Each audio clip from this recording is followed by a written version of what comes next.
दुआ है परवरदिगार आलम हम सब की इबादतों को अपनी बारगाह आली में कबूल फ़रमाए और जो मकसद ज़िंदगी मकसद इबादत लेकर इन मजालिस में आते हैं खुदा उन मकासद में भी हम सबको कामयाबी नसीब फरमा दें।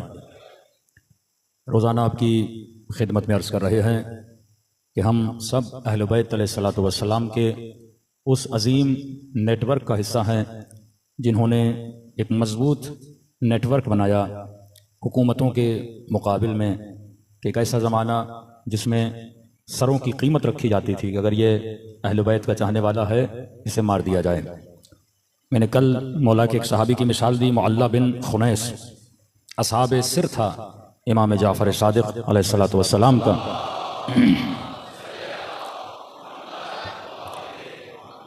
कि जिसको असहाबे सिर उसे बोलते हैं कि जिनके साथ अहले बैत अपनी इमामत के पावर का इजहार करते थे वो असहाबे सिर होते थे। कि जब कहा कि मौला इतने अरसा गुजर गया मैं अपने बच्चों से नहीं मिला, तो इमाम ने उसके चेहरे पर हाथ फेरा और जब उसने आंखें खोली तो उसने अपने घर में अपने बच्चों के दरमियान खुद को पाया। जब बच्चों से मिल लिया तो फिर इमाम ने उसके चेहरे पे हाथ फेरा, वो वापस खुद को मदीने में इसने पाया। लेकिन मासूम इसकी शहादत के बाद फरमाते हैं कि हमारा बेहतरीन सहाबी था, लेकिन इसकी एक कमज़ोरी थी। ये कमज़ोरी फरमाया नहीं होनी चाहिए क्योंकि जिस ज़माने में अहले बैत रहते थे उस ज़माने में ये कमज़ोरी शियान अहले बैत को नुकसान दे सकती थी। मौला कौन सी कमज़ोरी फरमाई? हमारे असरार को, अहादीस को जो इसके सीने में था वो कभी कभी लोगों के सामने जाहिर करता था। और कहा कि उसी अमल की वजह से ये मकाम शहादत पर पहुंचा कि इसकी शहादत के बाद जो दूसरा इमाम ने अपना नुमाइंदा बनाया, शेख मुफीद कहते हैं कि वो 40 साल तक यानी ता ज़माने इमाम मूसा काज़िम और इमाम के बाद इमाम रज़ा के ज़माने तक भी वो इमाम का वकील रहा। तो शियों के लिए एक रेड अलार्म था कि अगर आप थोड़ा सा भी अपनी मोहब्बत का इजहार करोगे ऐसे ज़माने में तो वहाँ पे कत्ल किए जा सकते हो। तो इमाम ने फरमाया हम जो दुश्मन की जंग को बर्दाश्त कर लेंगे, लेकिन हमारा चाहने वाला अगर राज को फाश करेगा तो हमारा पूरा नेटवर्क क्या हो जाएगा? खराब हो जाएगा। अब एक आदमी का काम यही है कि वो इमाम के ज़माने में लोगों से वजूहात को जमा करता है। कोई ईरान से आके पैसे दे रहा है, कोई अहवाज से आके पैसे दे रहा है, मुख्तलिफ इराक से आके कोई पैसे दे रहा है। अब जो लोग पैसे दे रहे हैं लिहाजा उनके नाम भी लिखे होते थे कि इस मोमिन ने कितना दिया, ताकि अगले साल फिर उससे उतनी कलेक्शन होती थी। लेकिन जब इनको पकड़ा गया हुकूमत के सिपाहियों ने, और पकड़ा भी तब जब इमाम शिशुम हज के लिए गए थे और इतना टॉर्चर किया, लेकिन इन्होंने किसी भी शख्स का उनको नाम नहीं बताया। इमाम फरमाते इसकी मदह और तारीफ है, ये मकाम शहादत पर नाइल हुआ। लेकिन क्या करता था, ये तो 4 दुश्मनों के अंदर हो जाता था और दुश्मन अगर अमीरुल मोमिनीन को कुछ कहते थे या हमें कुछ कहते थे तो हमें दिफा में खड़ा हो जाता था और 4 फजाइल की आयतें पढ़ता था। उससे जाहिर हो जाता था ये किसका चाहने वाला है? हमारा चाहने वाला है। लेकिन कई ऐसे थे जिनका पता भी नहीं लगता था मासूम के चाहने वाले हैं, लेकिन अंदर से मासूमीन अलैहिस्सलातु वस्सलाम के लिए काम करते थे। सल्लल्लाहु अलैहि मोहम्मद वाले मोहम्मद पर। अब चंद नाम आपके सामने आज लूंगा, उसके बाद फिर मासूम के एक फरमान उसकी तफसील में जाना चाहूंगा। कि अजीब है कि तकरीबन 18 से 20 मासूम ने वकील रखे और 18 से 20 वकीलों का जो काम था वो एक था कि आप एक को वकील बनाते हो, कोई इंजीनियर हो, किसी को वकील बनाते हो, मसलन कोई दुकान में कपड़ा बेचता हो। लेकिन 19 के 19 इमाम के जो ये वकील थे या असहाब थे, सबका जो बिजनेस था वो एक था। मसलन पहला जनाब मुअल्ला खुनैस जो शहीद हो गए, अब्दुर्रहमान ये भी सर्राफ मतलब इनका मार्केट में एक्सचेंज की दुकान थी, यानी सारा काम पैसे की लेन देन इनकी होती थी। नसर इब्न कामूस जो इसके बाद बने उनका काम भी क्या था? एक्सचेंज का काम था। इस्माइल इब्न इमरान इनका काम भी एक्सचेंज का। जाफर इब्न हय्यान इनका काम भी सर्राफ का। यूनुस इब्न अम्मार इनका काम भी एक्सचेंज का काम था। खारिजा इब्न मोहम्मद इनका काम भी एक्सचेंज का। अब्दुर्रहमान सुलेमान इनका काम भी एक्सचेंज का। हसन इब्न अली इनका काम भी एक्सचेंज का। अली इब्न हकम, जनाब जुबैर, मोहम्मद इब्न अली, मूसा ताक इनका काम भी क्या था? एक्सचेंज का। मतलब जितने पैसे आते थे इनके पास और इमाम ने उनको वकील बनाया था जो काम ही किसका करते थे? एक्सचेंज का करते थे। मतलब दुश्मन का जर्रा बराबर भी इनके ऊपर शक नहीं जाता था, क्योंकि जो बंदा काम ही दिरहम और सिक्के का करता है। और बाज इमाम के साहब इतने मशहूर थे कि जैसे ये मौला के साहबी हैं मोमिन ताक, यानी ये हेड ऑफ द एक्सचेंज थे। एक्सचेंज की जो मार्केट थी उनके हेड थे। ये बड़ी आसानी से पहचान लेते थे ये सिक्का झूठा है, ये सिक्का असली है। तो जितना पैसा मासूमीन के पास आता था उन्होंने एक्सचेंज वालों को दे दिया था। अब दुश्मन अगर अटैक भी करता तो क्या बोलते? भाई पैसा किसका है? एक्सचेंज का है। इल्जाम मासूम की तरफ नहीं जाता था, और वहां से पैसे की गर्दिश होती थी, और ये पूरा तशय्यो का नेटवर्क उस तरीके से चलता था। उस जमाने में मासूम ने एक तरह से इस्लामिक बैंकिंग बनाई हुई थी। किसी ने 100 दिरहम दिए, किसी ने 200 दिरहम दिए, किसी ने 400 दिरहम दिए, उनको जमा करते थे। फिर इन्हीं लोगों को मासूम तिजारत की इजाजत भी देते थे कि मसलन पहले वाले ने कपड़े की दुकान खोली, उसकी आमदनी से शियों को मदद करते थे। अजीब है, कहते हैं 7वें इमाम के जमाने में, हारून का जमाना, कि हुकूमत गरीबों की मदद करती थी, और वक्त के हाकिम के पास अगर कोई गरीब जाता था। अब ये वो जमाना है कि अरब कम हो गए, अजम ज्यादा हो गए। इतने इन्होंने मुल्क फतह किए कि बार्सिलोना तक इस्लाम फैल चुका, चीन के बॉर्डर तक इस्लाम फैल चुका। अरब की तादाद कम हो गई, अजम की तादाद ज्यादा हो गई, लिहाजा ये आते थे मदद के लिए, तो वक्त हाकिम इनको सब्सिडी देता था, मदद करता था। इमाम मूसा काज़िम के जमाने में हाकिम जब मदद करता था तो 15 दिरहम देता था, और यही लोग 7वें इमाम के पास जाते थे तो इमाम 150 दिरहम इनकी मदद करते थे। क्या आज अगर कैलकुलेट किया जाए तो तकरीबन 650 ग्राम सोना बनता है। यानी मौला ये नहीं कि उनको चवन्नियां दे मदद करें, नहीं, इतने पैसे देते थे, उस पैसे से वो अपना रोजगार भी चलाएं, अपना बिजनेस भी चलाएं। जब ये मासूम एक राज बता रहे हैं कि अगर मुआशरे में अपने तशय्यो के नेटवर्क को मजबूत करना चाहते हो तो सबसे पहले मुआशरे की गुर्बत को मिटाओ। एक इंसान के पास खाने के लिए पैसे नहीं, आप कहते हो रोजा रखो, वो अपने रात के खाने के लिए परेशान है, मैं उसे नमाज का दर्स दूं, मैं उसे दीन का दर्स दूं, मैं उसे हिजाब का दर्स दूं, और मैं दीन तब तक नहीं फैला सकते जब मुआशरे की इकोनॉमी को क्या करो, मजबूत करो। सल्लल्लाहु अलैहि मोहम्मद वाले मोहम्मद।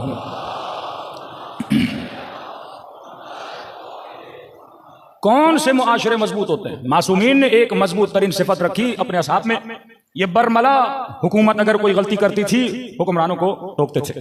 जैसे हम आज अपनी सियासत में बोलते हैं प्रेशर ग्रुप, अपने असहाब के जरिए से आपके छठे इमाम ने प्रेशर ग्रुप बनाया। या हाकिम गलती करता था और जिसने कत्ल किया इमाम के सहाबी को, इतना प्रेशर था आपके छठे इमाम का कि हाकिम को उसको किसास करना पड़ा। इतना प्रेशर था आले रसूल का कि मामून को इमाम रजा को अपना वली अहद बनाना पड़ा। इस कदर उम्मत में अहले बैत अलैहिस्सलातु वस्सलाम ने अपना प्रेशर बनाया था। अब एक तरफ वो नजरिया जो कहे कि हुक्मरानों को अमर बिल मारूफ करने की जरूरत नहीं है, एक नजरिया अहले बैत अलैहिस्सलातु वस्सलाम का आप बगैर अमर बिल मारूफ, यानी जब तक, यही पाकिस्तान है, अगर बुराई के खिलाफ आप एक प्रेशर ग्रुप नहीं बनाओगे, एक हाकिम अगर उम्मत से नहीं डरेगा कि कल मैंने फिस्को फुजूर किया, ये लोग मेरे खिलाफ उठेंगे और आवाज बुलंद करेंगे, कल इस मुल्क में मैंने बेहयाई को आम किया, ये प्रेशर ग्रुप होता है ना।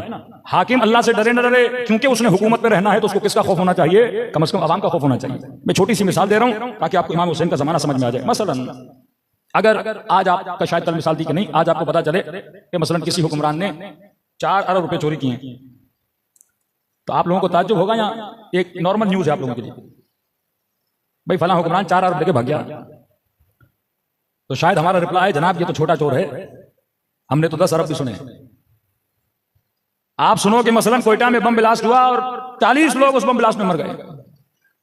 क्या ये शॉकिंग न्यूज है आपके लिए, या एक नॉर्मल न्यूज है आपके लिए कि मोटरवे पे मसलन किसी खातून का रेप हो गया? क्या ये शॉकिंग न्यूज है आपके लिए कि एक मुसलमान मुल्क में रेप हो जाता है, एक मुसलमान हाकिम इतना पैसा लूट के जाता है, कोई अफसर रिटायरमेंट के बाद इतने जजीरे खरीद लेता है? क्या ये आपके लिए शॉकिंग न्यूज है? नहीं, ये फासिक मुआशरे की निशानी है कि जिस मुआशरे में गुनाह आम हो जाए, मतलब मेंटली लोग एक चीज को एक्सेप्ट कर लें कि 4 अरब का चोरी होना कोई बड़ी बात नहीं, 5 अरब का चोरी होना कोई बड़ी बात नहीं। कौन सी कौमें खुददार होती हैं, कौन सी कौमें इज्जत वाली होती हैं कि मौलाना पाकिस्तानी पासपोर्ट की कैसे इज्जत होगी जब हाकिम खुददार नहीं, जब कौमें नेशनलिस्ट ना हो। एक कौम कब नेशनलिस्ट बनती है? जो अपने कल्चर को बचाती है, जो अपनी तहजीब को बचाती है, जिसे हम कहते हैं सिविलाइज्ड कौमें। लेकिन जो मेंटली वेस्टर्नाइज हो, जो मेंटली गुलाम हो, कि आपके एक्स प्राइम मिनिस्टर की एक अच्छी आदत थी, वो जहां भी जाता था अपना लिबास पहन के जाता था।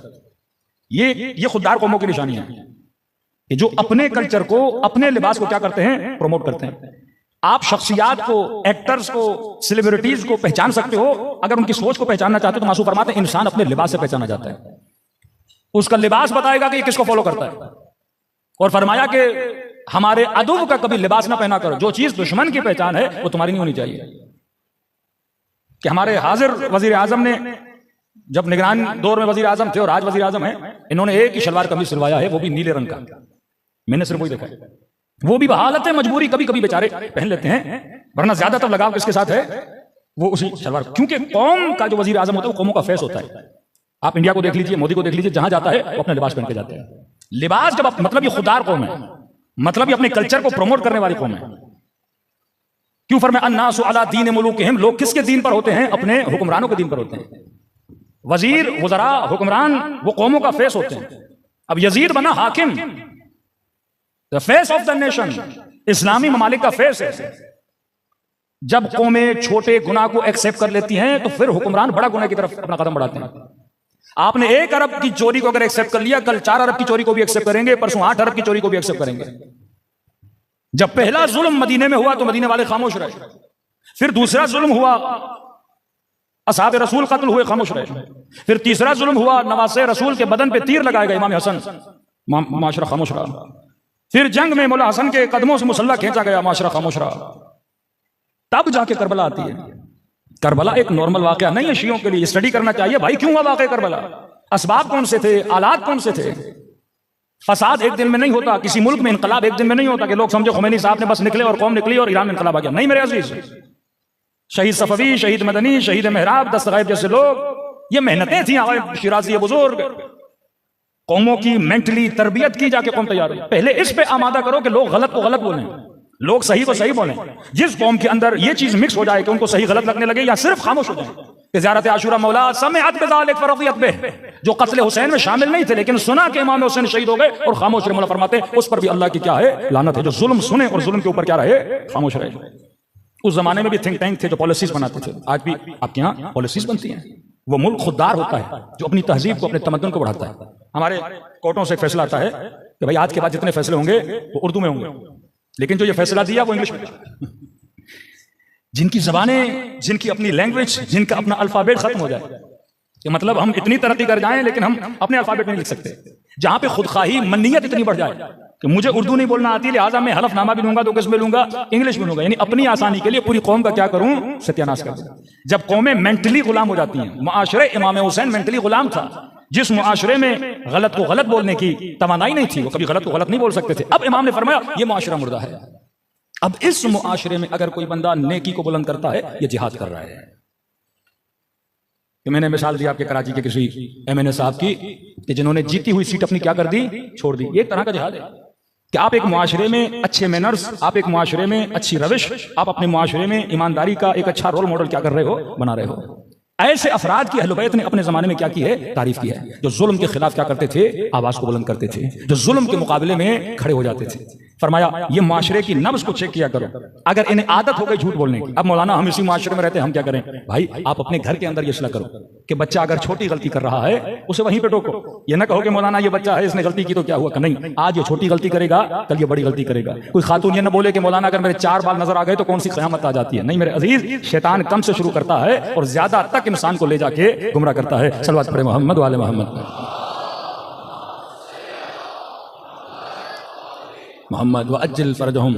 एक अच्छी साइन है कि मसलन आपके माशरे में किसी हुक्मरान को ये गुनाह नॉर्मलाइज कैसे होता है। मसलन बता रहा हूं, आपके यहाँ कोई ड्रामा दिखाया जाएगा, ड्रामे में दिखाया जाएगा कोई एक्टर शराब पी रहा है, नीचे एक सबटाइटल आएगा कि शराब पीना हराम है, बच्चे ये सीन न देखें, बच्चों के लिए मना है। भाई फिर दिखा क्यों रहे हो? आपको क्या जरूरत पड़ी आप एक ड्रामे में शराब पीना दिखा और ये नीचे लिखो कि बच्चे ना देखें। जैसे अंग्रेज फिल्म बनाते हैं ना, लिखते हैं ये एडल्ट्स के लिए हैं, अंडर 18 न देखें, अंडर 13 न देखें। अब सबसे पहले जब आप ये पढ़ते हो अंडर 18 न देखें, आप पहले उसी को खोलते हो। फितरत इंसान है, जिससे इंसान को रोकोगे इंसान उसी चीज के अंदर क्या होना चाहता है, दाखिल होना। इसे कहते हैं गुनाह को नॉर्मलाइज करना, कि इतना दिखाओ इतना दिखाओ आपके लिए नॉर्मल हो जाएगा। बदहिजाबी को नॉर्मलाइज कैसे किया जाएगा कि आपके यहां अलग से अवार्ड होता है। इस पूरे अवार्ड को मैनेज कौन करता है? Western mindset. भाई पाकिस्तान में एक अवार्ड हो रहा है तो आप पाकिस्तानी लिबास पहनाओ ना, आप अपने कल्चर को प्रमोट करो ना। हमारे घरों में खवातीन वो कपड़े नहीं पहनती जो कपड़े वहां की एक्ट्रेसेस को पहना के लाया जाता है, ताकि मुआशरे में बेहयाई को क्या किया जाए, नॉर्मलाइज किया जाए, ताकि आपकी आंखों को आदत हो जाए गुनाह को देखने की। जब आंखें आदी हो गई, फिर आपके घर में अगर कोई ऐसा वाकया होगा, आंखों को आदत होगी, आप उस कदर गैरत का मुजाहिरा नहीं करोगे जितना पहले करते थे। तभी फरमाया आंखों को गुनाहों से बचाओ, कानों को गुनाहों से बचाओ। क्यों फरमाया अन्नासु अला दीन मुलूकिहिम, ये हुक्मरान है जो लोगों का दीन बनाते हैं, ये यजीद है जो लोगों को कातिल इमाम हुसैन बना रहा है, ये यजीद है जो लोगों को दुश्मन इमाम हुसैन बना रहा है। हाकिम को अगर खौफ नहीं होगा आवाम से कि भाई कल लोग मुझे टोकेंगे, आज बिजली चली जाए लोग निकलते हैं, लेकिन आपने देखा कभी कोई अपने दीन के लिए निकले, कभी कोई अपने ईमान के लिए निकले? आज सिर्फ फिक्र यह है कि मौलाना बच्चे ने फलां स्कूल में जाना है, वहां पे एजुकेशन बहुत अच्छी है, इंग्लिश बहुत अच्छी पढ़ाई जाती है, बच्चा ए लेवल कर रहा है, बच्चा ओ लेवल कर रहा है, लेकिन वो मासूम का फरामीन, ये नेटवर्क ऑफ अहलुल बैत अलैहिस्सलातु वस्सलाम कि अपने बच्चों को गलत महफिलों में न भेजा करो, फरमाया गलत दोस्त इंसान को तबाह बर्बाद कर देता है। ये क्वेश्चन मुझसे यूरोप में बाज वालिदैन करते थे कि मौलाना बेटी 14 साल की हो गई, हिजाब छोड़ दिया बेटी ने। अब ठीक है, वहां का बाप तो मजबूर है, ना बीवी पर कंट्रोल है ना बच्चों पर कंट्रोल है। लेकिन हैरत हुई, इस साल मुझे पाकिस्तान से किसी पोश इलाके से फोन आया कि मौलाना बेटी ने A-लेवल कर लिया, अब मुझसे बहस कर रही है कि बाबा मैं हिजाब नहीं करना चाहता। और वो भी इतने मॉडर्न माइंडेड, मौलाना मैं क्या पूछ रहे हैं, मौलाना मैं क्या करूं, मैं कौन सी दलीलें दूं उसे, मैं कैसे उसको मुतमईन करूं। यानी पूरी अन्नासु अभी तो दुनिया उसे फरमाते हैं, ये खतरनाक जुमला है कि लोग दुनिया के गुलाम बन चुके हैं। फिक्र ये तो है कि बच्चा अच्छी एजुकेशन हासिल करे, अच्छी इंग्लिश बोले, लेकिन ये फिक्र नहीं है कि जिस स्कूल में जा रहा है उस टीचर का लिबास कैसा है, जिन दोस्तों की बर्थडे की पार्टी में मेरी बेटी जा रही है उसकी दोस्तें कैसी हैं। मैंने तो सिर्फ ये सोचा कि सुबह से शाम तक मैंने कमाना है, बच्चों को स्कूल के हवाले कर दिया। आज सबसे ज्यादा हमारे बच्चों को ये स्कूल खराब कर रहे हैं, आज सबसे ज्यादा नौजवानों को ये मीडिया खराब कर रहा है, टीवी खराब कर रहा है। एक मुत्तकी परहेजगार मोमिन बेटा पता चला कोई सिंगिंग में पता नहीं किस फील्ड में चल रहा है, तो क्या मौलाना यकीन नहीं आता ये इनके बेटे हैं। मैंने कहा जरा उनकी वालदा की रिपोर्ट मुझे ला कर दो तो मैं तुम्हें बता दूंगा। बाद में पता चला इसकी खराबी में सबसे बड़ा हाथ उसकी मां का था। अब जाहिर एक बच्चे को एक्टिंग का शौक है, इस्लाम एक्टिंग से मना नहीं करता, सही एक्टिंग करवाओ ना। हमारे अंदर ये शोभा भी होना चाहिए। आज आपके पंजाब में, जुनूबी पंजाब में ऐसे ऐसे नौजवान हैं जो फेसबुक पर छोटी छोटी कहानियां बना के, यानी 4-5 दोस्त मिलते हैं कहानी बनाते हैं, बिलियंस ऑफ डॉलर्स कमा रहे हैं, बिलियंस ऑफ डॉलर्स। 27 साल की एज में करोड़पति बन गए। तो ये मेरे बच्चे को शऊर क्यों नहीं? इस्लाम में एक्टिंग बनानी, अच्छे ड्रामे बनाओ, अच्छी कहानियां बनाओ, पॉजिटिव मैसेज दो। एक तरफ निजाम शैतान वो ड्रामे बना रहा है जिसमें हर ड्रामे में ये दिखाया जा रहा है कि बीवी शौहर के साथ खयानत कर रही है, हर ड्रामे में ये दिखाया जा रहा है कि शादीशुदा औरत एक नामहरम से दोस्ती कर रही है, एक्स्ट्रा मैरिटल अफेयर्स हर ड्रामे में दिखाए जा रहे हैं। और दिखा रहे हैं कि मर्द इतना शरीफ है कि कहता ठीक है अगर आपका कोई मसला नहीं हो तो ले जाइए। ये आहिस्ता आहिस्ता मुआशरे को इसी तरह बिगाड़ा जाता है कि आज से 20 साल पहले जो आप बर्दाश्त नहीं करते थे आज आपके बच्चे बर्दाश्त करते हैं। ये मुआशरे में फिस्क फुजूल इसी तरह बैठता है। अब जिस तरह बुराई आहिस्ता आहिस्ता फैलती है इसी तरह अच्छाई भी आहिस्ता आहिस्ता फैलती है। एक अनपढ़ बच्चा पंजाब में व्लॉग बना के करोड़पति बन सकता है। अगर आपके बच्चे को शौक है स्पीड में आने का, आप उसे पॉजिटिव रास्ता दिखाओ, उसे सही बात बताओ, जिस रास्ते पे चले उसकी दुनिया भी बने उसकी आखिरत भी बने। सल्लल्लाहु अलैहि मोहम्मद वाले मोहम्मद पर। हमारी नस्लों ने जनाब मुख्तार को पहचाना फिल्म इंडस्ट्री से। हमारे बच्चों ने अमीरुल मोमिनीन की फिल्म देखी तो पता चला वलीद कौन था, फलां कौन था, फलां कौन था। इमाम रजा की हिस्ट्री का पता चला फिल्म से, जनाब यूसुफ की जिंदगी का पता चला फिल्म से, क्योंकि इंसान को तस्वीरें याद रह जाती हैं। और दुश्मन ने इसको हाईजैक किया, पूरी फिल्म इंडस्ट्री दुश्मन के पास है। आज फिल्म बनाना कोई बड़ी बात नहीं है। एक मोबाइल आपके पास हो, एक माइक आपके पास हो, आप व्यूअरशिप भी ले सकते हो, दुनिया भी बना सकते हो, अपनी आखिरत भी बना सकते हो। लेकिन इंसान के अंदर वो जिद्दियत होनी चाहिए। मासूमीन किस जमाने में किस तरह काम करना है यह मासूमीन अलैहिस्सलातु वस्सलाम को पता होता था। कई ऐसे मासूमीन के साथ जिनको ड्यूटी दी आपका काम है मुनाजरा करना। किसी को कहा तुम्हारा काम है फिक़ी मसाइल हल करना, किसी को कहा यहाँ से चले जाओ अहवाज में जाके क्या करो, तबलीग करो। यही इमाम रज़ा, कितना अच्छा सिनेरियो बनाया इमाम रज़ा ने कि डॉक्टर शरीयत कहते हैं कि अमीरुल मोमिनीन का होना ही बाज लोगों के लिए मुश्किल का बाइस था, क्योंकि अहले बैत इतने अच्छे थे तो लोग हाकिमों को कंपेयर करते थे अहले बैत से कि अगर अली इतना आदिल है आप आदिल क्यों नहीं हो, अगर अली के पास इतना इल्म है तो आपके पास इतना। इनका वजूद इनके लिए खतरे का बाइस बना हुआ था, जिस तरह आज शियत का वजूद बाज लोगों के लिए खतरे का बाइस बना हुआ है कि भाई इन्होंने हमें तंग करके रखा है। सारे मुसलमान चुप हैं, लुबनानी चुप नहीं होते। सारी उम्मत खामोश है इसराइल के मामले में, ईरान बार बार क्यों बोलता है। सारी उम्मत खामोश है, ये यमन वाले खामोश क्यों नहीं होते। यानी एक तरफ सुकूत कामिल और एक तरफ बसीरत कामिल, तो आपका वजूद उनको खटक रहा है। इसी तरह अमीरुल मोमिनीन का वजूद खटकता था, लोग कंपेयर करते थे।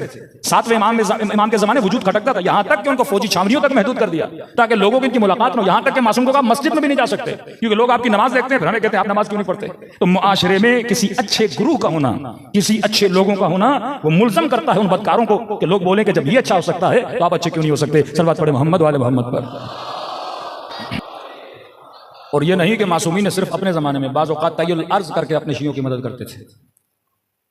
कि ये उलझने जब पैदा हुई, मराजे के हवाले से मैंने एक किस्सा जिक्र किया। शेख अब्बास क़ुम्मी अपनी मफ़ातिह जनान में लिखते हैं कि एक इस्फ़हान का ताजिर, देखिए मासूम तायद किस तरह फरमाते हैं कि आज अगर मैं इस नेटवर्क को मजबूत करना चाहता हूं माली मदद के जरिए, खुम्स देखें, तो मुझे शक है कि पता नहीं ये इमाम ज़माना तक पहुंचता है कि नहीं पहुंचता। कि अल्लाह कहता है ना तुम जो बकरे ज़बा करते हो उसका गोश्त मुझ तक नहीं पहुंचता, लेकिन तुम्हारी नीयत मुझ तक पहुंच जाती है। तो ये इस्फ़हान का ताजिर कहता है कि मैं अपना खुम्स लेके नजफ गया। तो नजफ में कुछ मराजे थे, मैंने उनको दिया। एक को मैंने मसलन 1 लाख रुपया लेगा, एक को मैंने 30,000 दिया। बसरा गया, वहां पे एक और मर्जा था, मैंने उसे 30,000 और दे दिए। काजमेन गया, वहां पे एक और मर्जा थे, मैंने 40,000 उनको दे दिए। काजमेन गया, मैंने ज़ियारत की इमाम मूसा काजिम की। फिर सामिरा गया, मैंने ज़ियारत की इमामैन हुमामैन की। कहता जब वापसी पे पलट रहा था, शब जुमा थी, तो वापसी के रास्ते पे मेरी मुलाकात एक सैयद बुजुर्गवार से हुई, बड़ा नूरानी चेहरा, सैयद वाला लिबास। तो उन्होंने मेरा नाम लेके कहा कि फलानी कहाँ जा रहे हो? तो मैंने कहा मैंने ज़ियारत कर ली, अब लंबा सफर है, मैंने वापस ईरान जाना है। तो कहा देखो आज शब जुमा है, और शब जुमा मेरे जद की ज़ियारत करने का बहुत बड़ा सवाब है। अब ये क्या समझ रहा है कोई सैयद है, तो ये सवाब मत गवाओ, ज़ियारत करो फिर जाओ। तो मैंने कहा ठीक है सैयद बुजुर्ग, अगर आप कहते हैं मैं आपके साथ, आप भी जा रहे हैं, हमें भी जा रहा हूं, हरम शब जुमा है, मेरे जद की ज़ियारत करो। कहते हैं हम साथ चलने लगे। कहते हैं रास्ते में एक जमीन का प्लॉट था, वो किसी सैयद का था। वक्त के हाकिम ने उस प्लॉट पे रोड बनाया, कब्जा करके किसी सैयद के घर पे रोड बना दिया। हमारे मराजे का फतवा था कि क्योंकि ये मकान गस्बी है तो शिया इस जमीन से न गुजरे, क्योंकि गस्ब हो चुका है। तो जैसे वो प्लॉट आया तो मैंने उस प्लॉट से दूरी इख्तियार की। तो इन्होंने कहा कि दूर क्यों जा रहे हो? मैंने कहा महाराजे का फतवा है, यहां से नहीं गुजरना। का फतवा सही है, लेकिन क्योंकि ये हमारा ही प्लॉट है, लिहाजा हम तुझे इजाजत देते हैं कि यहां से गुजरो। कहते अब भी मुझे बात समझ में नहीं आई। पहुंचे हरम में, मुझे कहा कौन सी ज़ियारतें पढ़ते हो? मैंने कहा मौला ये पढ़ता हूं, सैयद ये पढ़ता हूं, वो पढ़ता हूं। उन्होंने कहा ज़ियारत अमीनुल्लाह पढ़ो, इस ज़ियारत की बड़ी फजीलत है। तो कहा मैं पढ़ता हूं, मेरे साथ पढ़ो। कहते मैंने ज़ियारत अमीनुल्लाह पढ़ना शुरू की। लेकिन जब सलाम देते हैं ना 12 इमामों को, मेरा सलाम हो अली पर, मेरा सलाम हो हसन पर, मेरा सलाम हो हुसैन पर, कहते हैं जब 12वें पर वो आते थे तो ये नहीं कहते थे मेरा सलाम हो महदी पर, कहते थे मेरा सलाम हो मुझ पर। अब भी मैंने समझा। फिर कहा कि ज़ियारत जामे कबीरा पढ़ी है? मैंने कहा जी, इसकी बहुत फजीलत है, इसमें फज़ाइल अहले बैत अलैहिस्सलातु वस्सलाम है। फिर उन्होंने ज़ियारत जामिया कबीरा पढ़ी, फिर मैंने उनके साथ ज़ियारत जामिया कबीरा पढ़ी, और फिर जब सलाम की बारी आती थी ये खुद पे सलाम करते थे। फिर अब भी समझ में नहीं आया। नमाज पढ़ी हमने, नमाज पढ़ने के बाद जब वापसी पे चले, अब मुझसे पूछने लगे इस्फहान से आए हो? मैंने कहा जी, इस्फहान में फला आलिम है, मुबल्लिग हैं, उन्हें जाकर हमारा सलाम देना। फला काम करते हो? कहा जी, अल्लाह तुम्हारे रिज़्क़ में क्या अता करे, बरकत अता करे। कहा कि आपका बहुत शुक्रिया कि आपने खुम्स अदा किया, और आपने जिन जिन को दिया आपकी अमानत हम तक पहुंच गई। और कहा ये थोड़ा सा जो तुम्हारे पास बाकी है, बसरे जाना, फला आलिम है, उसे देकर आना। अब कहता है मैं रास्ते में चल ही रहा हूं। अब कहते हैं ना जिन जिन की भी इमाम से मुलाकात हुई, उस वक्त जहन को इजाजत नहीं होती थी सोचने की कि सोचे सामने कौन है। कहते अब जब मैं सोचने लगा वाकई ये कौन है, मेरा नाम कैसे पता, मैं किस शहर से हूं, उस शहर में कौन सा आलिम है, मैंने किन किन को खुम्स दिया है, कैसे पता। कहते यहां मैंने सर उठाया तो मेरी निगाहों के सामने से इमाम जमाना ओझल हो चुके थे। अल्लाहुम्मा सल्ली अला मुहम्मद। ये असहाब अहले बैत अलैहिस्सलातु वस्सलाम जिनके अकीदों को तबलीग के जरिए से अहले बैत ने इतना मजबूत किया कि जनाब सईद इब्न जुबैर का वाक़या आप सबने सुना होगा कि हज्जाज इब्न यूसुफ ने इनका गला काट दिया, लेकिन चेहरे से मुस्कुराहट नहीं गई, क्योंकि इसका अकीदा क्या था, मजबूत था। आज एक जवान जब तंगदस्त हो जाता है, क्या हमारे इमाम ज़माना पर अकीदा इतना मजबूत है? क्या हम जब बेराह रवी पे जाते हैं अल्लाह पे इतना भरोसा मजबूत है? ईरान का एक ड्राइवर जो कहता है मैं ट्रक चलाता था, पहले जमाने में मशहद में बर्फबारी बहुत शदीद होती थी, कह रहे मशहद से ट्रक चला के मैं तेहरान की तरफ जाना चाहता था, तो शदीद रास्ते में बर्फबारी हुई, इतनी बर्फबारी के जो गाड़ी के वाइपर थे वो भी काम करना तकरीबन छोड़ गए। मैंने अपने ट्रक को साइड पे लगाया और मैंने सोचा कि जब बर्फ थम जाएगी उसके बाद मैं रास्ते पर आगे बढ़ूंगा, लेकिन कहता नहीं, बर्फ थमने वाली नहीं थी और ज्यादा बर्फबारी शदीद हो गई। यहां तक कि मैंने नोट किया कि रास्ते पर जितनी गाड़ियां आ रही थी उन गाड़ियों ने भी आना छोड़ दिया। अब बीच सहरा में, मशहद और तेहरान का सफर बहुत लंबा है और 80% ये रास्ता सहराई रास्ता है। कहते मैंने कहा कोई बात नहीं, अभी भी कॉन्फिडेंस था कि कुछ भी नहीं होगा, बर्फबारी थम जाएगी। मैंने गाड़ी को बंद नहीं किया, कहीं ऐसा ना हो कि इंजन ठंडा पड़ जाए फिर इंजन स्टार्ट ना हो। लेकिन चंद मिनट के बाद मैंने देखा कि इंजन ने आवाजें करना शुरू कर दी, जैसे इंजन भारी हो गया है। एक बार भारी हुआ, 2 बार भारी हुआ, फिर भी मैं परेशान नहीं हुआ, क्योंकि मुझे सारा मैकेनिक का काम आता था। मैंने कहा बंद भी हो गया तो मैं स्टार्ट कर लूंगा। लेकिन कहता 3-4 मरतबा इसने आवाज किया और चौथी मरतबा इंजन बंद हो गया। कह रहा अब परेशानी शुरू हो गई, खौफ शुरू हो गया, क्या होगा मेरा। मैं जल्दी से उतरा, पाना उठाया और जहां जहां तक हो सकता था मैंने इंजन को देखा, इंजन भी सही सालिम था, हर चीज मैंने चेक की। गाड़ी को स्टार्ट करना चाहा, गाड़ी स्टार्ट नहीं हुई। इतने में कहता है मैं गाड़ी के कमरे में आके बैठ गया। बस ये था कि अंदर बर्फ नहीं आ रही थी, लेकिन सर्दी वही थी जो बाहर वाली सर्दी थी। अब कहता है मौत की याद आने लगी मुझे। मैंने कहा ड्राइवर अब तो तू मर गया, इतनी सर्दी, सामने से कोई गाड़ी नहीं, इंजन भी बंद हो गया। और आहिस्ता आहिस्ता मैंने महसूस किया कि मुझ पर गुनूद की तारी हो रही है। मैं समझ रहा था कि यह गुनूदगी नींद की नहीं है, अगर आंख लगी तो यहां मैं मर जाऊंगा। कहा ना कहीं अपनी नस्लों के जहनों में इमामत के नजरिए को मजबूत करोगे तो ये बच जाएंगे। कहते अचानक किसी मजलिस में किसी मौलाना का जुमला सुना था कि शियो हम वो हैं जिनका इमाम जिंदा है। तो कहते मैंने 3 मरतबा ज़बान से जुमला का या साहिब ज़मान अदरिकनी, मौला मेरी मदद को आइए, मौला मेरी मदद को आइए। कहते जब ये कह रहा था तो शायद हमारे बरादर ये सवाल करें कि इसने या अल्लाह मदद क्यों नहीं बोला। कहता मैंने ये नहीं बोला या अल्लाह मेरी मदद कर, मैंने कहा या साहिब ज़मान अदरिकनी। खुद ही कहता है, कहता मुझे शर्म आ रही थी कि मैं अल्लाह से मदद मांगूंगा। तो किस बात पे? कहता एक तो मैं नमाज का पाबंद नहीं था, दूसरा ये मेरे अंदर एक गुनाह है कबीरा की बीमारी थी। तो अल्लाह भी तो बोलेगा ना, अब जब मुश्किल में आए हो तो अभी मेरा नाम ले रहे हो। तो मैंने कहा इमाम ज़माना की आबरू है अल्लाह के दरबार में। तो इमाम से तवस्सुल किया कि मौला मैं बहुत गुनहगार हूं, आपसे तवस्सुल कर रहा हूं कि अल्लाह के दरबार में वसीला बन जाएं ताकि मेरे ऊपर कोई रहमत आ जाए। और मैंने वादा किया कि आज के बाद नमाज की पाबंदी करूंगा और वो गुनाह जो मैं मिंबर से बता नहीं सकता, जो बहुत कभी गुनाह की आदत थी इसे, उस गुनाह को मैं क्या करूंगा, तर्क कर दूंगा। कहता ऐसे ही अपने ख्यालों में सोच रहा था क्या होगा, बच्चों का क्या होगा, मर जाऊंगा क्या होगा, छोटी बच्ची थी मेरी उसका क्या होगा। इंसान जब मौत को देखता है तो ये ख्यालात उसके जहन में आते हैं। कहता इतने मैंने देखा उस शदीद बर्फबारी में एक शख्स आ रहा है और हाथ में पाना है। कहता मैंने ये समझा कि आगे किसी की गाड़ी खराब हुई है और वो मदद मांगने के लिए आ रहा है। तो मैंने अपना शीशा नीचे किया, मैंने कहा जी आप यहाँ पे क्या कर रहे हैं? उन्होंने कहा आप क्यों खड़े? मैंने कहा मेरी गाड़ी खराब हो गई है। कहा ठीक है मैं आपकी गाड़ी को देखता हूं। मैंने कहा मैं खुद मैकेनिक हूं, सब कुछ देख लिया। कहा नहीं हम भी थोड़ा देख लेते हैं, जब मैं कहूं तो स्टार्ट लगाना। कहते हैं वल्लाह मैंने नोट किया कि जब उसने इंजन के ऊपर सिर्फ उसने अपने हाथ रखे, यहां तक कि उसने कोई पाना वाना भी नहीं लगाया, नहीं सिर्फ उसने हाथ रखे और मुझे कहा कि क्या करो, स्टार्ट करो। कहते यहां मैंने स्टार्ट किया, मेरी गाड़ी क्या हो गई, स्टार्ट हो गई। वो पलट के वापस आए, लेकिन मैंने कहा कि देखिए ये गाड़ी पहले भी स्टार्ट थी, बंद हो गई, इसके स्टार्ट होने का फायदा क्या? ये फिर 10 किलोमीटर आगे जाऊंगा फिर बंद हो जाएगी। उन्होंने कहा नहीं अब बंद नहीं होगी, ये तुझे अपने मकसद तक पहुंचा कर रहेगी ये गाड़ी। मैंने कहा आपको कैसे यकीन था? मैं कह रहा हूं ना अब ये तुम्हारी गाड़ी बंद नहीं होगी, मकसद पे जाएगी। तो मैंने कहा कि बुजुर्गवार आप इतनी सर्दी में खड़े हैं, आइए मेरी गाड़ी में बैठिए, मैं आपको आपकी गाड़ी तक पहुंचाऊं। कहा नहीं कोई जरूरत नहीं है। कहा आपकी गाड़ी खराब है, जरा उसको टचिंग करके यहां से ले जाते हैं। कहा उसकी भी जरूरत नहीं। कहा मैं आपकी कोई खिदमत कर सकता हूं? कहा हमें किसी खिदमत की जरूरत नहीं। कहा उस वक्त मेरे जेब में पैसे बहुत थे ड्राइवर साहब। मैंने कहा आपको जितने पैसे चाहिए जो मेरे जेब में मैं आपको दूंगा, मैं बगैर शुक्रिया के आपको कैसे जाने दूं? आपने मेरी जान बचाई, इतनी सर्दी में अगर कोई ना होता मैं मर जाता। कहा नहीं हमें पैसों की भी जरूरत नहीं है, अपने पैसे अपने पास रखो। मैंने कहा कुछ तो करूं मैं आपके लिए, बताइए मैं क्या कर सकता हूं आपके लिए, आपने जान बचाई है मेरी। कहा कुछ नहीं, बस जो वादे किए हैं ना मुझसे उन वादों पे अमल करो। कहा बस ये कहना था, वो मेरी आंखों से ओझल हो गए। ये ड्राइवर कहता है मैं गाड़ी से उतरा, कभी इधर दौड़ूं कभी उधर दौड़ूं, कभी गाड़ी के पीछे जाऊं लेकिन मुझे नजर नहीं आते। कहते हैं गाड़ी स्टार्ट की, वहां से लेकर घर तक मेरे आंसू नहीं रुके कि मैं कितना बदबख्त था। मेरा इमाम ज़माना खड़ा था लेकिन मैंने अपने इमाम ज़माना को पहचाना नहीं। कहता देर रात को घर पहुंचा, अपने बच्चों को सुफरे पे बिठाया, बीवी को सुफरे पे बिठाया और मैंने कहा मेरी ज़ौजा, आए मेरे बच्चों, आज के बाद जिंदगी गुजारने का तरीका मैं बदलने वाला हूं। आज के बाद नमाज वक्त पे पढ़ेंगे। ज़ौजा को कहा देख आज के बाद अपने हिजाब में सुस्ती न करना। बच्चों को समझाया कि बच्चों ये करना।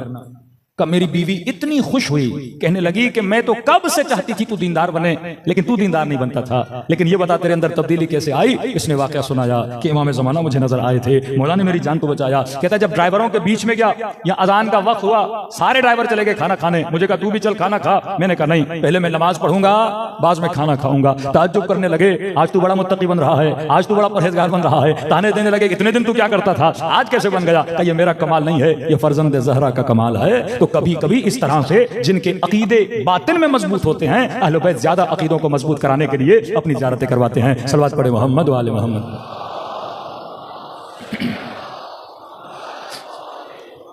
जब तक आप मुआशरे में एक अच्छा रोल मॉडल नहीं बनाओगे, नेटवर्क का मतलब यह है कि जब तक कौम सिविलाइज्ड नहीं होती।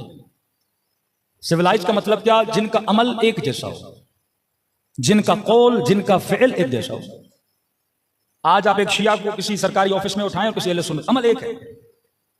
सिर्फ यह है कि इसने या कोई कड़ा पहना है, या इसने कोई लॉकेट पहना है, या इसने मुहर्रम में काले कपड़े पहन लिए, कहते हैं मैं शिया हूं। का नहीं, छठे इमाम के जमाने में बाजार में पहचाने जाते थे ये अली के शिया हैं, ये जाफर के शिया हैं। अबू ज़र को लोग दूर से पहचानते थे अली का शिया है। ये उल्गू और रोल मॉडल बनते थे लोगों के लिए। जब तक हम इस नेटवर्क में रोल मॉडल नहीं बनते। आज आप अपने नूह खानों को देखा है कि जितनी भी नूहों की वीडियोस आती हैं वो उसमें क्लिप किसके डालते हैं? ईरानियों के डालते हैं, इराकियों के डालते हैं। 80% मातम के क्लिप किसके होते हैं? ईरानियों के होते हैं। हमारा क्यों नहीं डालते? आपका सबसे बड़ा नुहा खान नदीम सरवर बारहा अपने नुह में कह चुका कि मेरी दिली तमन्ना है कि मैं नुहा पढ़ूं और आप ऐसे मातम करो जैसे ईरानी नज्म और ज़ब्त के साथ करते हैं। मतलब अभी तक वो नज्म हमारे अंदर पैदा नहीं हो सका कि बासिम करबलाई जब हरम इमाम हुसैन में नुहा पढ़ता है, लाखों का मजमा होता है और उसके नुहे पे एक साथ हाथ ऊपर जाता है, एक साथ हाथ नीचे आता है। ये किसका कमाल है कि आज हमारा सबसे बड़ा नुहा खान तमन्ना कर रहा है कि मेरी कौम ऐसी हो, लेकिन बना नहीं सका उस कौम को वैसा। हमारे सारे नुहों की रिकॉर्डिंग स्टूडियो में होती है, लेकिन आप करीमी देखें, मोहम्मद रसूली देखें, वो भी रिकॉर्डिंग हुसैनियों में करते हैं, बारगाहों में करते हैं, रिकॉर्डेड होते हैं, लेकिन आपको महसूस नहीं होता रिकॉर्डेड है। क्यों? क्योंकि वो अपनी अंजुमन को बुलाते हैं, वही नुहा पढ़ते हैं, लेकिन वो नज्म आपको नजर आता है। हमारे अभी तक वो नज्म पैदा नहीं हो सका।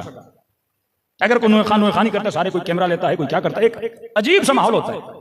जब तक आजादारी को कल्चर नहीं, लोग अट्रैक्ट कैसे होंगे? जब आप में नज्म होता है तो दुनिया देखती है 10 लाख लोग खड़े एक साथ हाथ उठा रहे हैं, एक साथ हाथ सीने पे आ रहा है, और एक बंदा इनका हाथ उठा रहा है और हाथ सीने पे ला रहा है। इनके नुहा खान में इतना पावर है कि एक आवाज देते हैं मुख्तदा सदर, पूरा मजमा खामोश। लाखों का मजमा, यानी जब आगे रहबर तकरीर करते हैं मिलियंस का मजमा होता है, लेकिन सुकूत कामिल, शऊर कामिल। कौम कौम बनती है जब उनकी हरकत, उनकी सकनात में क्या आ जाता है? सुकून आ जाता है। ये सोशल मीडिया के जमाने की कुछ पॉजिटिव चीजें, कुछ नेगेटिव चीजें भी हैं। पहले लोग बशीर टेक्सला अयतुल्लाह बशीर के जमाने में, आगे नक्कन के जमाने में, पिछले उलमा पुराना दौर देखें, आज से तकरीबन 24 साल पहले इसी इमाम बारगाह में अपने उस्ताद के साथ में 2001 में 13-14 साल हमारी एज थी। उस जमाने में लोग ये पूछते थे कि फलां अशरे का टॉपिक क्या है, फलां खतीब क्या पढ़ रहा है, फलां खतीब क्या पढ़ रहा है। लेकिन आज वो माहौल नहीं है। आज तबर्रुज जाहिली का मामला आ चुका है। मजमा कितना है, गाड़ियां कितनी हैं, प्रोटोकॉल कितना है। मैं यार इल्म होना चाहिए कि आप किसी मजलिस में जा रहे हो, क्या ले रहे हो, कौन सी फिक्र ले रहे हो, कौन सा बदलाव आपकी जात में आ रहा है। जब तक मजालिस मेयारी नहीं होंगी तब तक कौमों की कोई तरबियत नहीं होनी। हदीस रसूल ने फरमाया वला तबर्रजू तबर्रुज जाहिलिया, आखिरी जमाने में बुर्ज बनना छोड़ देना कि सिर्फ मैं देखा जाऊं, कुछ भी करके देखा जाऊं। ये पूरी प्रैंक इंडस्ट्री तो निकली है, इसीलिए निकली है कि मेयार खत्म हो गया कि अच्छाई क्या है, बुराई क्या है। जब तक मेयार आप अच्छाई को नहीं बनाओगे, लेकिन अगर मेयार ये बन जाए कि सिर्फ मैंने दिखना है, फरमाया ये कौन सा जमाना है? ये तबर्रुजे जाहिली का जमाना है। मीडिया इंसान को फायदा भी देता है, मीडिया इंसान को नुकसान भी देता है। तो जिन कौमों में नज्म हो, जिन कौमों में ज़ब्त हो, वो कौमें दुनिया के लिए मशअले राह बनती हैं। वाकई आप देखेंगे हजारों का मजमा होता है, एक नुहे खान उनको कंट्रोल कर रहा होता है। क्यों? क्योंकि अंजुमनों के अंदर ट्रेनिंग्स होती हैं। हमारे यहाँ तो सिर्फ एक मातम होता है ना, वहां 3 तरह के मातम है। स्लो मातम चलता है, मीडियम मातम चलता है, स्पीड के साथ मातम चलता है। और नुहे खान एक जुमला बोलता है, पूरे मजमे को वो जुमला क्या होता है? याद होता है। ये आपके उलमा की मेहनतें हैं कि आज हम अल्लाहुम्मा कुल्ले वली कल हुज्जत इब्न हसन पढ़ते हैं, पूरा मजमा साथ पढ़ता है। पूरे मजमे से पूछिए कि आपने अल्लाहुम्मा कुल्ले वली कहां सीखी? मजलिसों से आपने सीखा ना। ये सारी तालीमें जब इज्तिमाई तौर पर कौम एक अमल को सीखती है, उस अमल में खुदा बरकत भी लाता है, तरक्की भी लाता है। सल्लल्लाहु अलैहि मोहम्मद वाले मोहम्मद।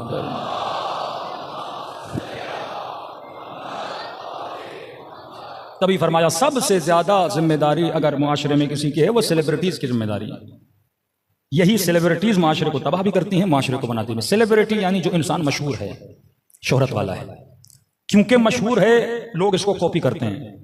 अब अगर ये कोई बुरा काम करेगा, लोगों में बुराई फैलाई जाएगी। अगर ये अच्छा काम करेगा, लोगों में अच्छाई फैलाई जाएगी। तभी फरमाया आखिरत में सख्त तरीन हिसाब किसका होगा? इन्हीं मशहूर लोगों का होगा, क्योंकि ये अवाम को अच्छाई की तरफ भी दावत दे सकते थे, अवाम को बुराई की तरफ भी दावत दे सकते थे। आगाए हसन अली नखुदकी बहुत मशहूर आलिम दिन कहते हैं, एक मरतबा नमाज जुमा के लिए, नमाज ईद के लिए इनके शागिर्द ने किबला लाखों का मजमा है, आप आइए नमाज ईद पढ़ाइए। देखिए कैसे आलिम थे। आगाए नखुदकी जब घर से निकलते हैं और निगाह लाखों के मजमू पे, यानी एक ऐसा आलिम जिसको देखने के लिए लोग तरसते थे। आगाए नखुदकी कहते हैं, जब मैंने मेरी निगाह इस मजमे पे पड़ी, फौरन अपने घर की तरफ चले गए। शागिर्द मौलाना इतना मजमा आपका इंतजार कर रहा है। इन्होंने अपने शागिर्द को भेजा कि इनको बोलिए जाके नमाज पढ़ाएं। यहां लोग मजमों के लिए तरसते हैं, फोटो निकालने के लिए कि हमारा फोटो आ जाए। कमे नहीं आऊंगा, मिन्नत तमन्ना मौलाना आइए, कमे नहीं आऊंगा। शागिर्द को भेजा, नमाज जुमा हो गई। शाम को सारे मिलकर मौलाना कि हमसे नाराज हैं, क्यों नमाज ईद नहीं पढ़ाई? अपने नफ्स को मारने के लिए। क्या मतलब? कि जब मैंने निगाह पड़ी ना मजमे पे, तो मेरे जहन में ख्याल आया कि ये सारा मजमा मेरे लिए आया है। कोई खतीब मजमे को देखे पहला ख्याल है मेरे लिए आया है, हुसैन के लिए नहीं आया। इनका सारा मजमा मेरे लिए आया है। उसी वक्त मैंने कहा आज अगर नमाज पढ़ी तो मुशरिक हो जाओगे, नफ्स को इतना मजबूत कर लोगे, ये तकब्बुर उज्ब तुम्हारे अंदर आ जाएगा, लोग मेरे लिए आएंगे। मैंने कहा नहीं, आज नहीं पढ़ाऊंगा। आज किसको भेजा? शागिर्द को भेजा। ये है नुखदकी कि इमाम रजा किसी मोमिन के ख्वाब में आते हैं कि मौला मेरी हाजत, इमाम फरमाते हैं नुखदकी के कब्र पे जाओ और दुआ मांगो, खुदा उसकी खातिर तुम्हारी दुआ को कबूल कर लेगा। ये मकाम इस मरजा अहले बैत का, क्योंकि इनके अंदर अखलाकी सिफात थी। इमाम खुमैनी मिंबर पर जाते हैं और खुद की तंबीह करते हैं उस मिंबर पर, कई लोगों वाय हो मुझ पर अगर मैं ये सोचूं ये मजमा मेरे लिए बैठा है, क्या तुम्हारे दिलों में अगर खुदा ने मेरी मोहब्बत भी डाली है वो अल्लाह की वजह से है, कि अगर मेरा एक ऐब तुम लोगों के सामने आ जाए तो मेरी इज्जत एक दिन में खुदा मिलिया मेट कर सकता है। अजीज बनाने वाला खुदा, जलील बनाने वाला खुदा। और यही इताअत करबला के मैदान में अब्बास अलमदार इमाम हुसैन की करते हैं। कि ये जुमले अहले बैत अलैहिस्सलातु वस्सलाम फरमाते, जब नहर फुरात से गाजी अब्बास पानी लेकर आ रहे थे, एक जुमला कहा, क्या है फौज अशकिया, अगर तुम मेरे दोनों बाजुओं को भी काट लो, मैं अब्बास अपने दीन को नहीं छोड़ूंगा। आगा आली बहुत बड़े खतीब है ईरान के, कहते मैंने बड़ा सोचा कि दुश्मन बाजू काटना चाह रहे हैं और अब्बास कह रहे हैं कि खुदा की कसम मैं अपने दीन को नहीं छोड़ूंगा। कि हमारी नजरों में दीन क्या है? नमाज। हमारी नजरों में दीन हज। हमारी नजरों में दीन सोम और सलात और ज़कात। लेकिन यहां मामला ना नमाज का था ना ज़कात का, किस चीज का मामला था? गाजी क्यों कह रहे हैं कि अगर मेरे बाजू भी काटो मैं अपने दीन को नहीं छोड़ूंगा? कहा कि देखा जाएगा कि गाजी अब्बास के हाथों में क्या था। क्या जब नजर पड़ी तो अब्बास के हाथों में पानी का मशकीज़ा था और पूरी कोशिश कर रहे थे कि तीर आंख पे लगे पर मश्क न लगे, बाजू कटे पर मश्क न गिरे, खेमे तक कुछ भी हो जाए मेरा बदन जख्मी होता है लेकिन मश्क न गिरे। तो कहा कि समझ नहीं आई, पानी का मश्क अब्बास का दीन कैसे बना? पानी का भी दीन बनता है कि आप कहो कि मैं अपने इस दीन को नहीं छोड़ूंगा? का पानी भी दीन होता है? तो उलमा ने लिखा पानी का मश्क दीन नहीं था, क्योंकि हुसैन ने कहा था पानी लाओ। हुक्म इमाम दीन है।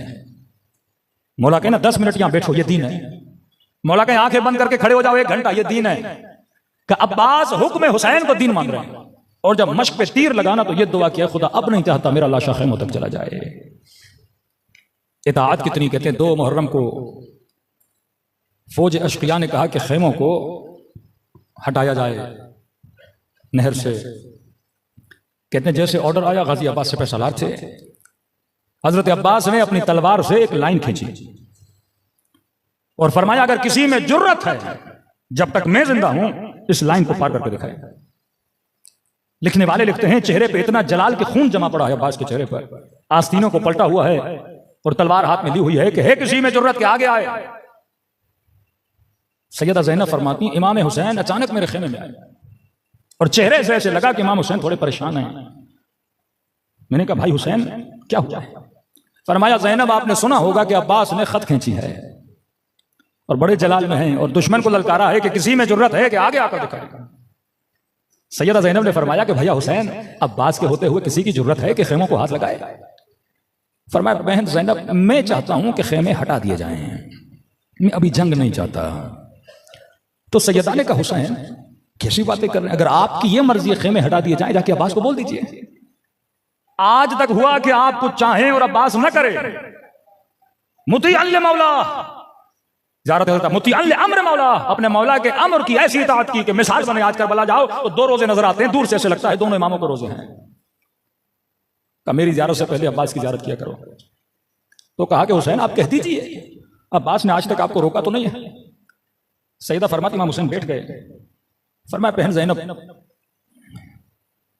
जब हसन के जनाजे पे तीर चले थे मेरे अब्बास को इतना जलाल था, तलवार निकाली कि बस हुसैन मुझे इजाजत दीजिए। मैंने फौरन बाजुओं को रोका था। मैंने कहा अब्बास अभी नहीं करबला का। चुप हो गया मेरा गाजी।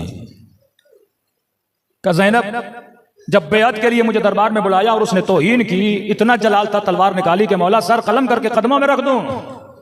मैंने फिर बाजू को रोका। मैंने कहा अब्बास अभी नहीं करबला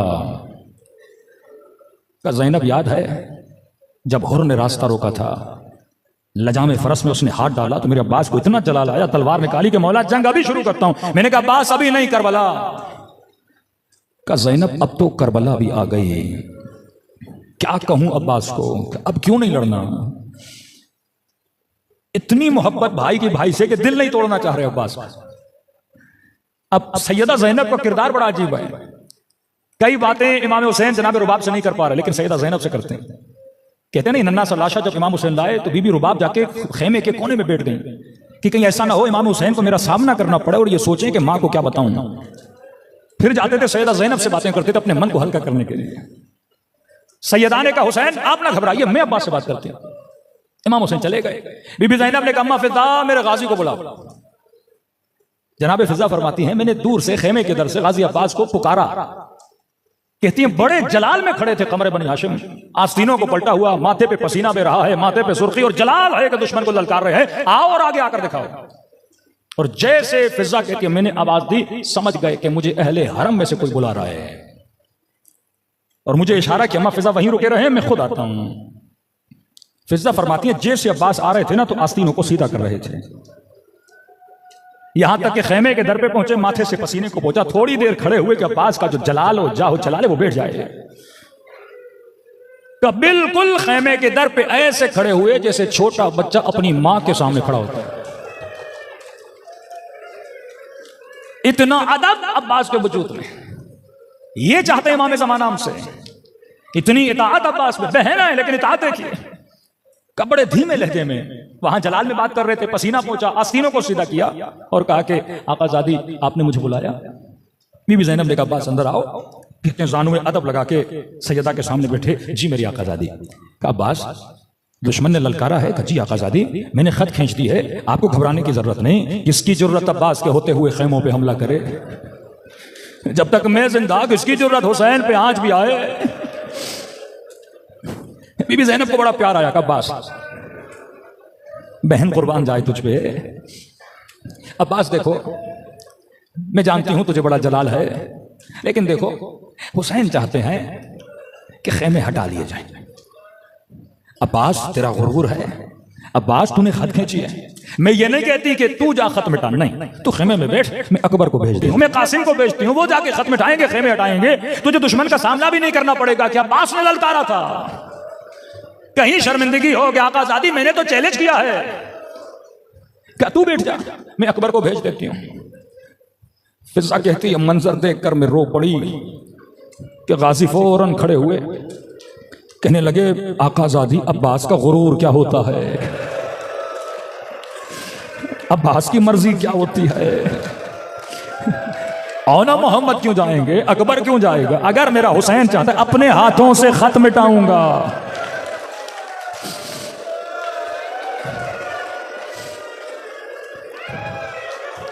फिजा कहती हैं खुद गए, दुश्मन देख रहा था, हाथों से खत को मिटाया, खेमों को हटाया। कहने लगे मेरे हुसैन की मर्जी है कि खेमे हटा लिए जाए।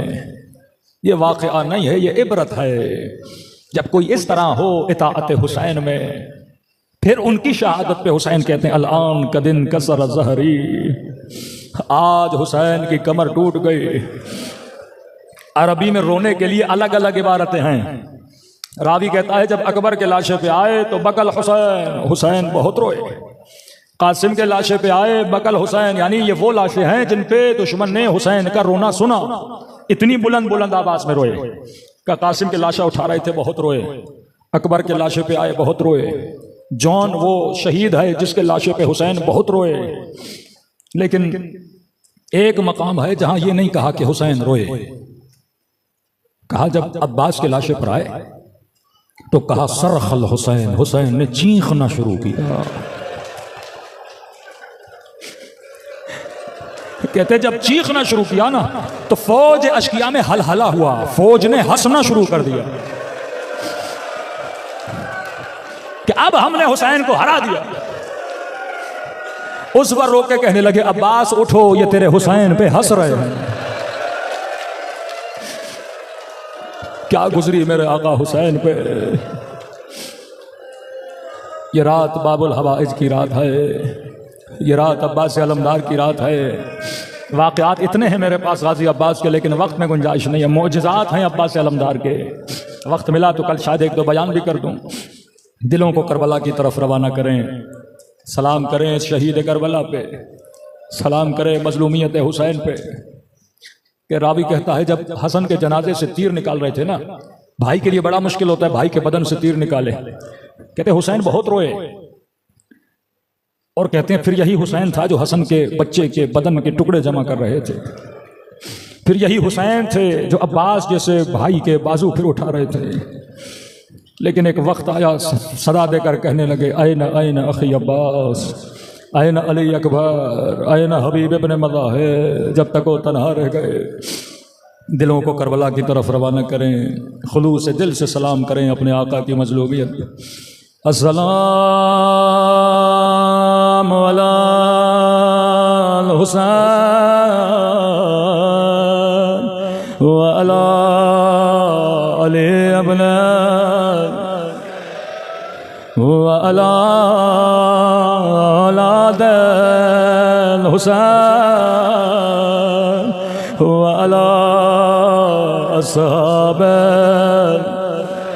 बुलंद आवाज़ से अस्सलाम अला।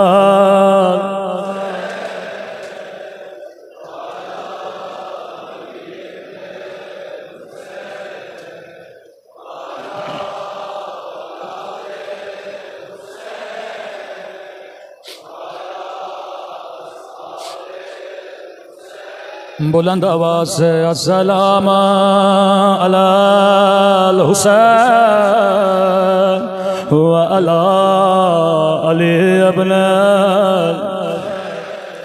व अला औलाद व अला अस्हाब। आवाज़ थोड़ी बढ़ा दें सब मिलके। अस्सलाम अला व अला अली इब्न व अला औलाद हुसैन व अला अस्हाब। मेरा सलाम उस दर्द भरे मंजर पे जब हुसैन घोड़े से उतर के दो बाजुओं को उठाया, बाजुओं को चूम के कहा अब्बास मेरी कमर टूट गई।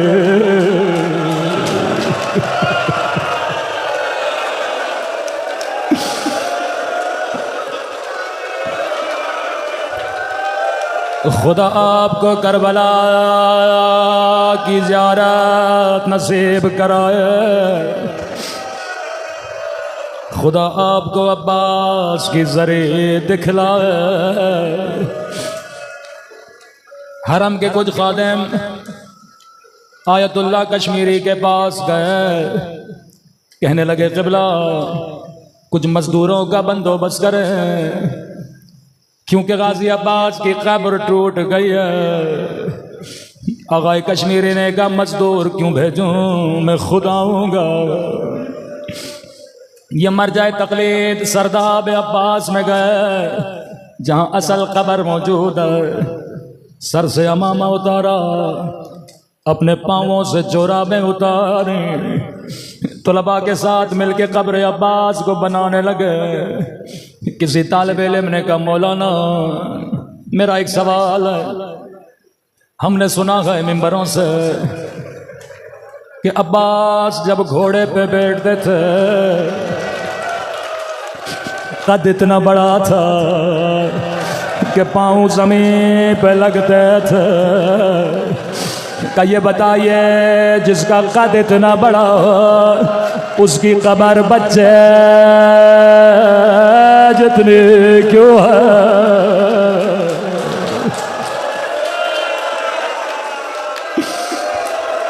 आगाए कश्मीरी ज़ारो कतार रोने लगे, कहने लगे तूने कभी सोचा हबीब हुसैन के साथ, अकबर हुसैन के साथ अब्बास नहर फुरात के किनारे क्या कर रहे हैं? का चौथे इमाम जब जनाजा उठाने गए, इरबान इरबान बदन के टुकड़े टुकड़े हो गए थे। अबा के दामन में जमा किया, नन्ही सी कब्र खोदी।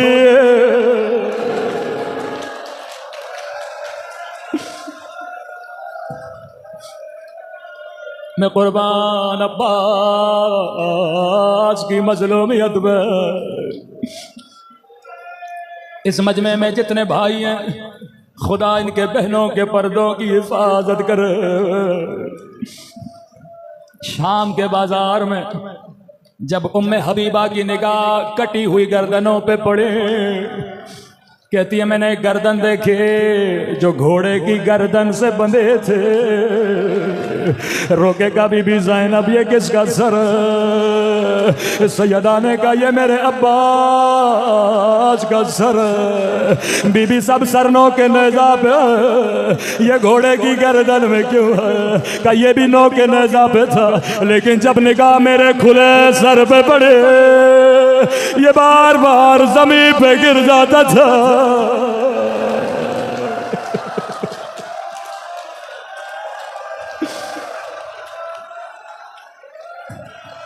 मैं कुर्बान गैरत अब्बास पे मौला हुसैन की खिदमत में आए। मौला अब मुझसे सकीना का रोना देखा नहीं जाता। मौला छोटे छोटे बच्चे आते हैं मेरी उंगलियों को पकड़ते हुए, चचा हमें प्यास लगी है, चचा थोड़ा पानी पिला दे। मौला कद ज़ाक़ सदरे, मेरे सीने में बड़ी घुटन है, बड़ी मजलूमियत से इमाम ने कहा अब्बास तू मेरे लश्कर का सिपह सालार। सर झुकाया, कहा मौला अब कोई लश्कर न रहा, मुझे इजाजत पानी लो। फरमाया अब्बास ज़ैनब को तुझ पे बड़ा नाज है, अगर ज़ैनब इजाजत दें मैं भी नहीं रोकूंगा। सीधा गए सैयदा ज़ैनब के खेमे में, आकाज़ादी इजाजत मांगने आया हूँ। उसी तरह सानू अदब लगा के बैठ गए। सैयदा ने कहा अब्बास जानती हूँ क्यों आए हो, मैं ज़ैनब तुझे रोकूंगी नहीं, लेकिन अब्बास मेरी कुछ बातें सुनता जा। जी मेरी आकाज़ादी। अब्बास शहर कुफा था, बाबा अली की हुकूमत थी, मेरा काफिला शहर के बाहर रुका था। बाबा ने कहा हसन रात होने दो, लोगों को अपने घरों में जाने दो, बाजारें बंद होने दो, फिर मेरी बेटी ज़ैनब को लाना। अली ये मजमा तेरी गैरत को कुर्बान। अब्बास रात हो गए, खुद मेरे बाबा मेरे इस्तकबाल के लिए आए, मेरे ऊँट की महार को थामा, अभी चंद कदम ऊँट चला था। बाबा ने कहा ज़ैनब जरा पर्दा हटाना। मैंने जैसे पर्दा हटाया, कहने लगे ज़ैनब गौर से देखो ये कूफे का बाजार। अल्लाह जाने अब्बास ने सुन कैसे लिया। अब्बास में सोच रहे थे बाबा बाजार मुझे क्यों दिखा रहे हैं। फिर सवारी आगे बढ़े, फिर कहा ज़ैनब जरा पर्दा हटाना। कहा ज़ैनब गौर से देखो ये कूफियों के घर है। मैं सोचने लगी बाबा मुझे क्यों दिखा रहे हैं। फिर सवारी आगे बढ़े, कहा ज़ैनब जरा पर्दा हटाना। मैंने पर्दा हटाया, कहा ज़ैनब गौर से देखो ये कूफे का चौक है। अब्बास मेरी समझ में कुछ भी नहीं आया। मैंने कहा बाबा अगर बाजार दिखाना है हसन को दिखाइए, अगर चौक दिखाना है हुसैन को दिखाइए। बाबा बेटी और बाजार। अब्बास बाबा ने मेरी सवारी बिठाए, कभी मेरी कलाइयों का बोझा लेने लगे, कभी मेरे सर का बोझा लेने लगे। रोके का ज़ैनब यही बाजार होगा, तेरे हाथों में रस्सियां, तेरे सर पे चादर नहीं होगे। अब्बास मेरी समझ में कुछ भी नहीं आया। एक जुमला कहा, बाबा इमाम हो, इल्म गैब जानते हो, लेकिन बाबा ये बताइए जिस भी बहन का एक भाई हो उसका भी कोई नाम नहीं लेता। बाबा अल्लाह ने मुझे 18 भाई दिए, अल्लाह ने मुझे अब्बास जैसा भाई दिया। ज़ैनब ने कहा अब्बास खड़ा हो जा, दोनों बाहें अब्बास के गले में डाले, रोकेगा खुदा हाफिज अब्बास। अब मैं ज़ैनब समझ गए, मेरे हाथों में रसिया, मेरे सर से रिदा, ओ मेरे लुटने का वक्त करीब है।